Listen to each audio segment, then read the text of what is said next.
খাদ্য, তেল, এটা মানে টোটাল অর্থনৈতিক নিষেধাজ্ঞা দিচ্ছে ভারত। এই জিনিসটা যাওয়ার আগে আপনাদেরকে দুইটা বিষয় একটু আলোচনা করি।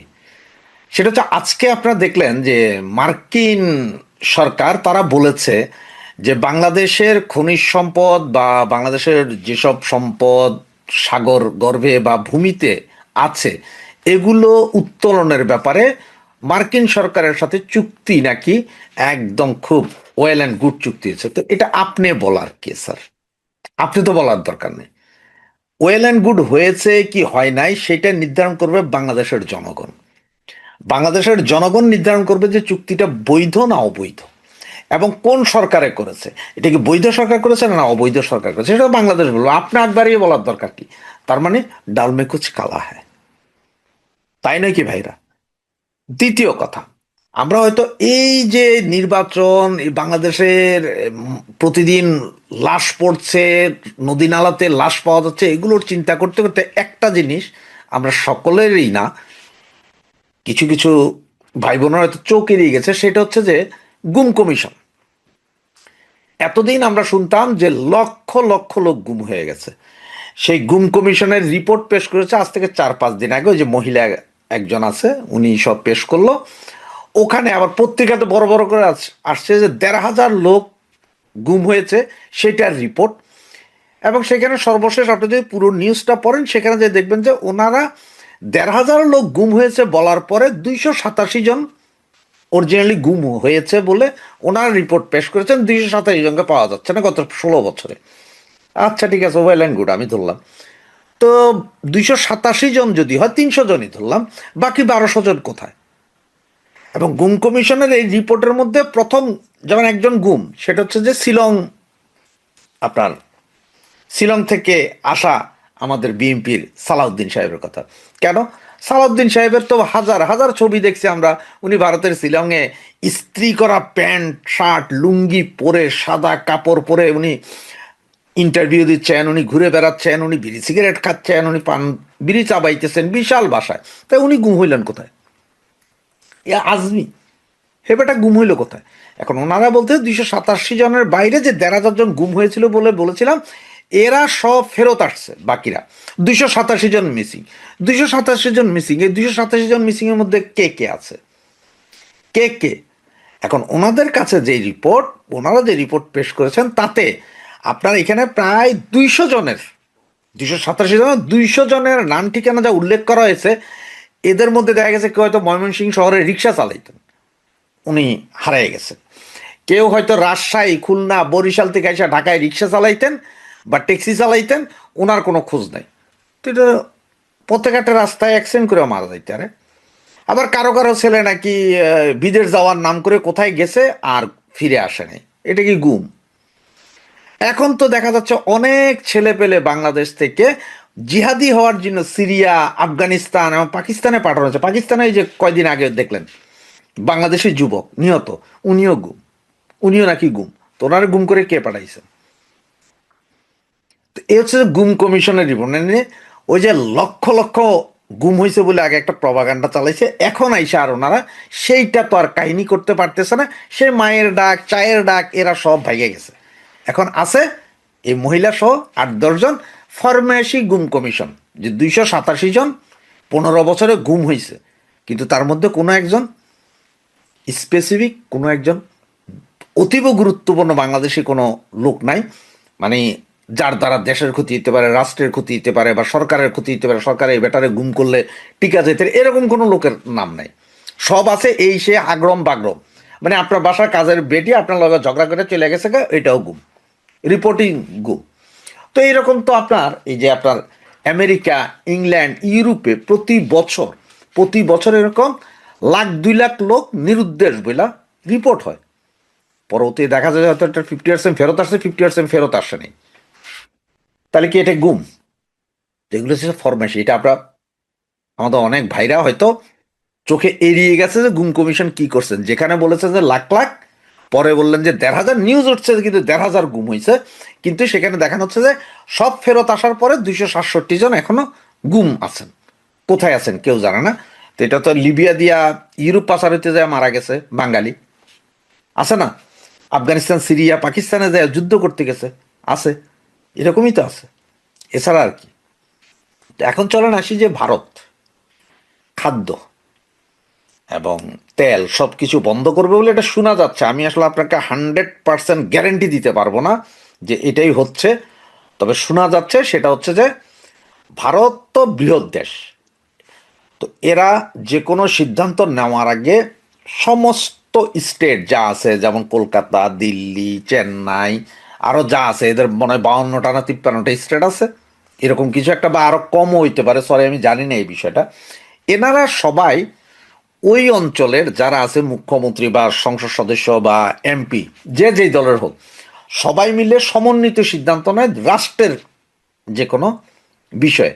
যেমন শেখ হাসিনা যখন ভারতে গেলেন, ওনাকে সসম্মানে রাষ্ট্রীয় মর্যাদা রাখা হবে, এটা সর্বদলীয় ঐক্য, সর্বদলীয় সিগনেচার হয়েছিল। সারা ভারতের যত দল আছে, যত এমপি আছে, যত নেতা আছে, সবাই বলছে ওকে, ওনাকে রাখতে হবে। যেমন সেইখানে মুসলমানদের সবচেয়ে বড় নেতা ভারতের ওআইসি, যার নেতৃত্বে 35 কোটি মুসলমান, যার কথা শুনে উনি নিজেও বলছেন যে আপনারা শেখ হাসিনাকে সসম্মানে রাখতে হবে। তো সেইভাবেই এখন নাকি খাদ্য, মানে আমাদের উপর টোটাল অর্থনৈতিক নিষেধাজ্ঞা দেওয়ার একটা পরিকল্পনা চলছে, যেটাতে ম্যাক্সিমামগুলো হয়ে গেছে, কিন্তু সাউথ ব্লকের চিঠিগুলো এখনো আইসা পৌঁছায় না। আর আপনারা জানেন যে এত বড় একটা দেশ যে ওদের এক স্টেট থেকে আরেক স্টেটে যাইতে 3 থেকে 4 ঘন্টা লাগে শুধুমাত্র বিমানে। আমরা যারা বিদেশ থেকে, বিভিন্ন দেশ থেকে আমরা যখন বাংলাদেশে ঢুকি, আপনারা দেখছেন শুধু ইন্ডিয়ার উপরে 2.5 থেকে 3 ঘন্টা বিমান চালাইতে হয়, তাহলে এটা কত বড় দেশ। এখন কলিকাতা বাংলাদেশের সাথে, বা 7টা রাজ্য যে 7 সিস্টার, ওরা আমাদের সাথে, ওরা হয়তো আমাদের প্রবলেমগুলো জানে, কি হচ্ছে না হচ্ছে এগুলো ওরা খবর রাখে। বাকি অন্যান্য ডিস্ট্রিক্টের লোকজন এটার খবরই রাখে না যে কি হচ্ছে বা কোথায় কি চলছে না চলছে, এটা খবরও রাখে না। যেমন আপনারা দেখেন, আমরা যারা ঢাকায় থাকি, ঢাকা আলাদা, সেন্ট মার্টিনে কি চলে কিন্তু এটা খুব একটা খবর রাখে না, বা কক্সবাজারে কি চলছে, বা চিটাঙে যারা থাকে তারা ঢাকার কোথায় কি চলছে, রাজশাহীতে কি চলছে, খুলনায় কি চলছে, এগুলো খবর রাখে না। আমরা এক ডিস্ট্রিক্টে খবর রাখি না, এরপরও রাখি। আর ভারত তো এত বড় এক দেশ, এত হাজার টিভি চ্যানেল, এখানে কে কার খবর রাখে? তারা অনেকেই জানে না যে বাংলাদেশ আসলে কি চলছে বা কি হচ্ছে।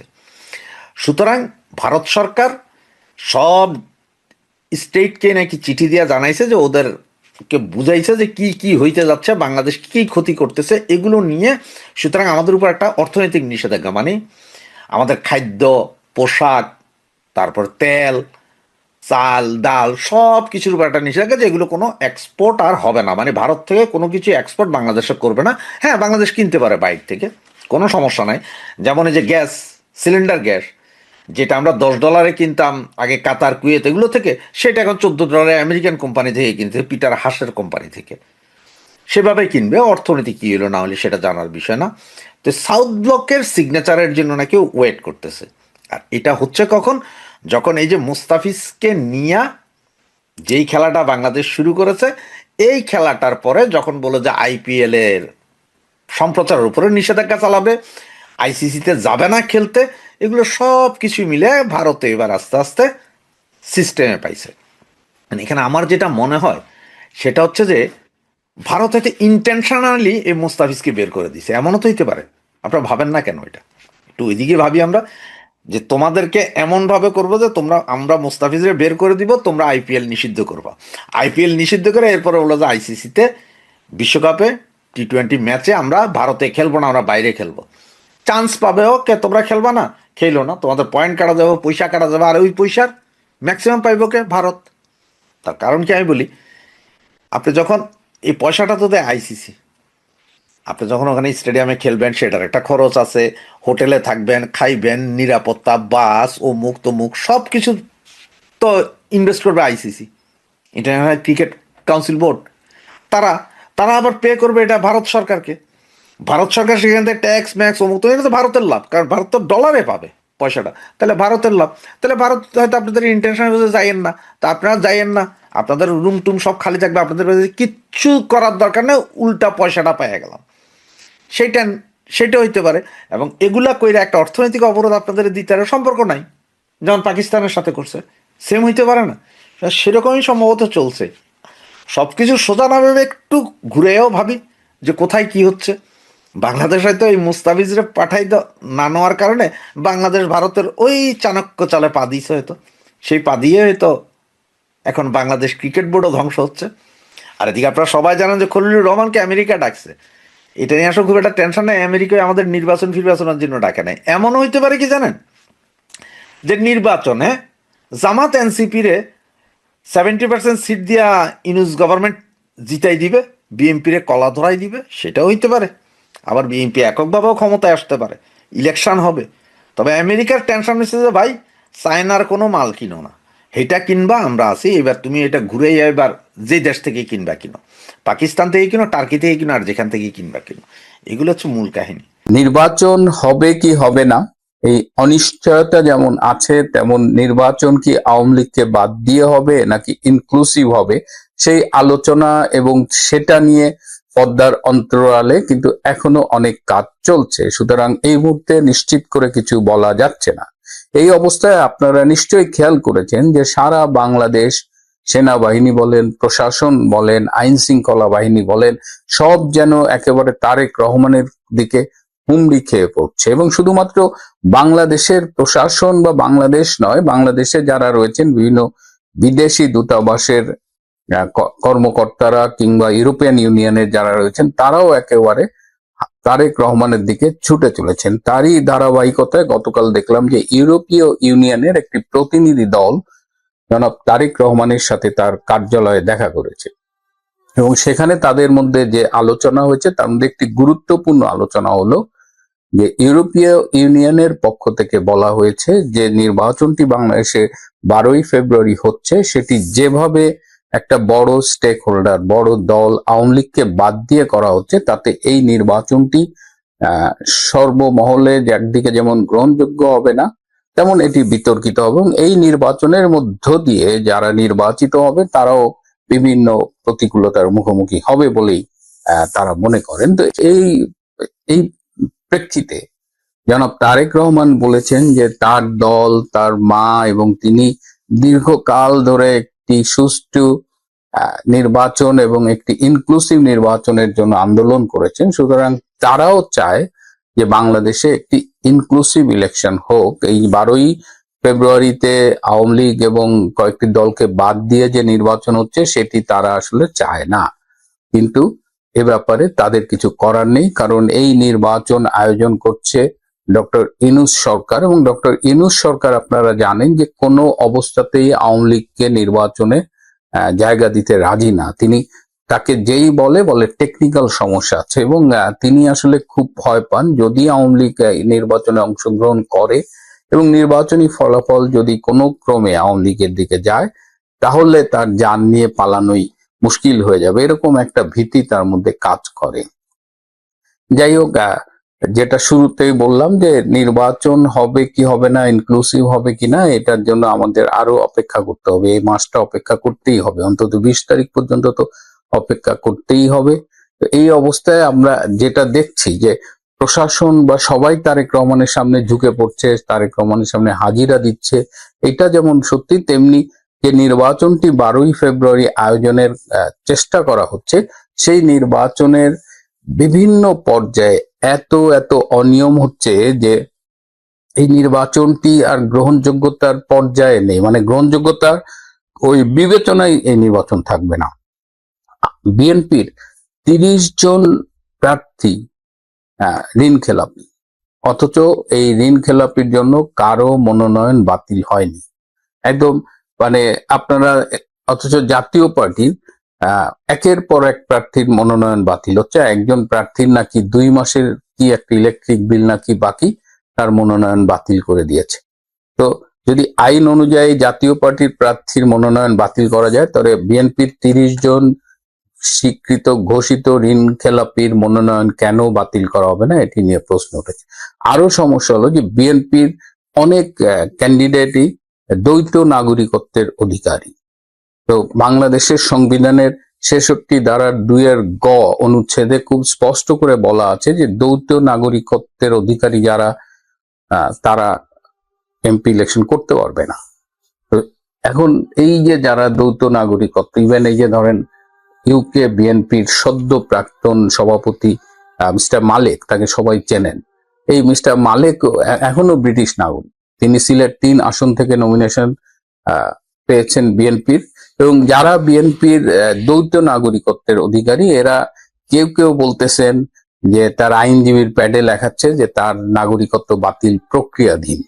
কিন্তু আমাদের সংবিধান যদি আমরা মানি তাহলে এই সুযোগ নাই। একদম মানে বিদেশি নাগরিকত্ব ত্যাগ করতে হবে এবং সেই ত্যাগ করার একটা অফিসিয়াল ডকুমেন্ট নির্বাচন কমিশনে জমা দিতে হবে। কিন্তু ব্রিটিশ সিস্টেমে নাগরিকত্ব সারেন্ডার করা এবং ফাইনালি স্বরাষ্ট্র মন্ত্রণালয় থেকে চিঠি পাওয়া, এটা কিন্তু সময় সাপেক্ষ। কেউ কেউ বলেন যে 12 থেকে 13 মাস পর্যন্ত সময় লাগে। তো সেই দীর্ঘ সময় সাপেক্ষ এখন মিস্টার মালিকের মতো যারা আছেন একাধিক দেশের নাগরিক, তারা কিভাবে নির্বাচন করবেন? এটা তো সম্পূর্ণ আইনের বরখেলাপ। এবং দেখা গেল যে নির্বাচনে হেরে গেলেন, তখন আবার ওই অ্যাপ্লিকেশন উইথড্র করে নিলেন। তো এইটা তো হয় না। এবং নির্বাচন এখন মানে পুরা জোর যার মুল্লুক তার, যা ইচ্ছা তাই অবস্থায় একটা নির্বাচন হচ্ছে। আপনারা দেখছেন স্বতন্ত্র প্রার্থীদের উপরে স্টিম রোলার চালানো হচ্ছে। আমি একটা ছোট্ট ভিডিও দেখাই, দেখেন এই লোকটাকে কিভাবে অপমান করে বের করে দেওয়া হচ্ছে।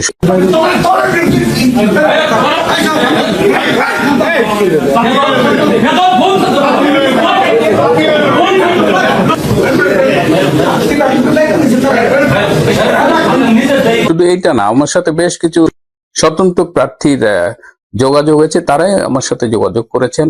তো সবাই, আমি আগেও বলেছি যে সবাই নানা রকমের হয়রানির শিকার, এবং দিনের শেষে প্রায় অধিকাংশেরই মনোনয়ন বাতিল করা হচ্ছে। শুধুমাত্র দলের বিদ্রোহী প্রার্থীরা যদি স্বতন্ত্র ক্যান্ডিডেট হয়, সেক্ষেত্রে দেখা গেছে যে নির্বাচন কমিশন তাদেরটা আপাতত গ্রহণ করেছে।